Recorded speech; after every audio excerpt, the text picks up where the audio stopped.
ನಮಸ್ಕಾರ ಎಲ್ಲರಿಗೂ. ಸರ್ಪದೋಷ, ಕಾಳ ಸರ್ಪದೋಷ, ಈ ಥರ ಸರ್ಪದೋಷ ಅಂದ್ಕೊಂಡ್ಬಿಟ್ಟು ನಿಮಗೆಲ್ಲ ತಲೆ ಹುಳ ಬಿಟ್ಟು ಕೆಲವರೆಲ್ಲ ಈ ಪೂಜೆ ದೋಷ ನಿವಾರಣೆಗೆ ಸಾಕಷ್ಟು ಖರ್ಚು ಮಾಡಿರ್ತೀರ.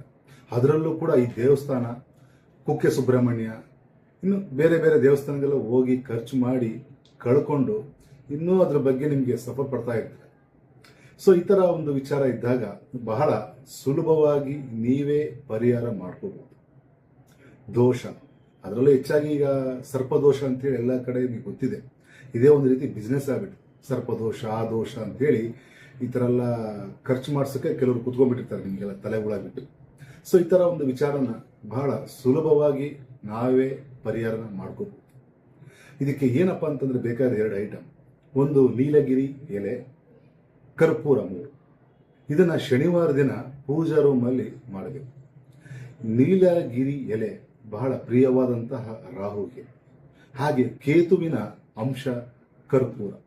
ಈ ನೀಲಗಿರಿ ಎಲೆನ 13 ಸರಿ ಆಂಟಿ ಕ್ಲಾಕ್ ವೈಸ್ ರೊಟೇಷನ್ ಮಾಡ್ಕೊಂಡ್ಬಿಟ್ಟು ಅದನ್ನ ಕರ್ಪೂರದಲ್ಲಿ ಸುಡಬೇಕು.